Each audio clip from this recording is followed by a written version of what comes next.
What is up, Jamily? This is JamiroFan 2000 here with yet another episode of JamiroFan Talks About, where I talk about the past, present, and future of the last 27 years of JamiroQuai's music and discography. But in this episode of JamiroFan Talks About, I thought I'd take a little look at a discussionary look at myself. One of the most frequently asked questions I get, mostly from non-JamiroQuai music fans, is why I do this, why I've been doing so much, either in all the different iterations of the online Jamily. Why am I so...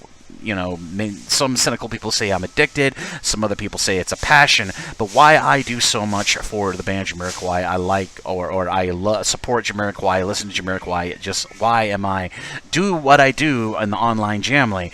Now, a lot of people who are very passionate music fans or claim to be passionate music fans, they do what they do for a specific artist if they absolutely love the music. And in my case, I've been with the Jamily for nearly 25 years, and it's been an absolutely amazing fan base. Now, I've listened to other artists over the years. I've done social media promotion and supporting artists here and there, not just JamiroQuai.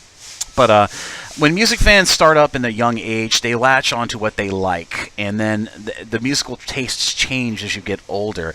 I mean, some people will stay with specific artists, or others will, go through a myriad of musical artists that they really like.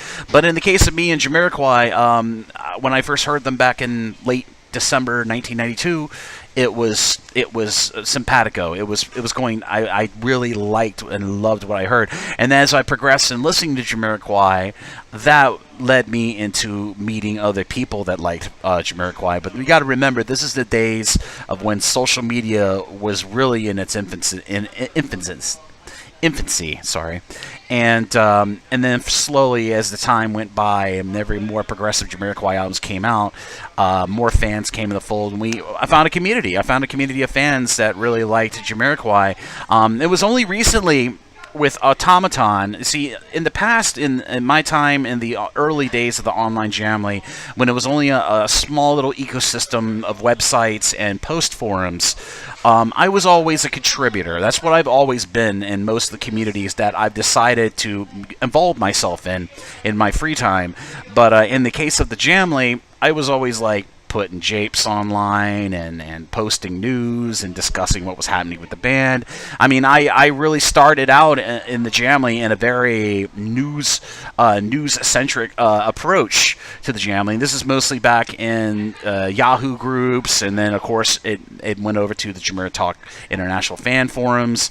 I even contributed news to the Funkin' site, David Rowe's the longest-running JamiroQuai fan site on the internet, which is kind of in a dormant state now, since social media is now a gigantic spider web and everybody is in a different place at the same time. So, this isn't like back in the early days where you communicated all your information in one place. Now on social media, you have to do it ad nauseum on multiple platforms. But in the case of me, I've always been a contributor. It's only so recently with Automaton back in 2017 where I heard the album. It was exciting. It was amazing. It had that energy that A Funk Odyssey had back in 2001, which was really the first return to form for JamiroQuai, at least in the sense of their new sound. Automaton was very much that same situation. And given that social media had encompassed everything when it came to communication, I felt it upon myself to, given that I had a past in the early days of social media, I decided to go full bore into a bit of a social media campaign and promoting JamiroQuai's Automaton, and in the process, garnering an amazing secondary YouTube channel, garnering an amazing audience of fans that I talk to on a regular basis on the JamiroQuai subreddit. It has been nothing but a rewarding experience. But back to the original. Enough of my TED Talk there about the Jamily and my time, but when it comes to JamiroQuai's music, there's only a handful of artists, at least from my generation, which is Generation X, of Generation X bands that have an amazing staying power, have a forefrontness on knowing where music's going to go and always being ahead of the curve, or where mainstream music will be going, and having that lyrical edge that we haven't seen since back in the heyday of great folk songwriters. And I know JamiroQuai is not a folk band, but yeah, I'm just trying to set a bit of a barometric measure on the lyrical writing of JamiroQuai. JK has had nothing but an amazing group of support in songwriting, and JK has always been looking at the world and trying to cast a limelight, a lyrical limelight, on those crazy things happening in this bastard society we call humanity. And JamiroQuai has done nothing but excite and innovate and continue to just bring all these crazy sounds and all these crazy lyrics out of one big fake animal fur top hat, and they're one of the most exciting bands in the world for me, and that's why I really latched on to JamiroQuai, is because the unpredictability is what, and not to mention the growth in the band. And yes, they've gone through personnel changes and band members have come and gone, but they still kept pumping out just amazing music and thought-provoking lyrics and amazing artistic music videos. And JK knows what he's doing. He really is a musical raconteur. He really, you could put him up there in a David Bowie and a Prince echelon of just consistent creativity, you know. And all the band members that have been part of JamiroQuai and contributed, they did the same thing. And you know, I just love JamiroQuai's music, and I listen to it every day, and that's what really, in this community that the Jamily has turned into, at least, as I talked about in a previous episode of JamiroFan Talks About, that has been reanimated by Automaton and reanimated by all these reissues of JamiroQuai's music, and seeing their influence going to BMI President's Awards for a Lifetime Achievement, spilling over into the world of fashion, seeing fashion designers like Tom Ford and Louis Vuitton, Virgil Abloh of Louis Vuitton, being inspired by JK's very urban look and influencing their latest clothing lines in 2019. It's just been amazing in seeing where JamiroQuai's influence has gone. Even going to 737 airplanes being named after JamiroQuai songs. Yes, that actually did happen. An airplane was just recently called the Cosmic Girl for, I believe it was Virgin Airlines.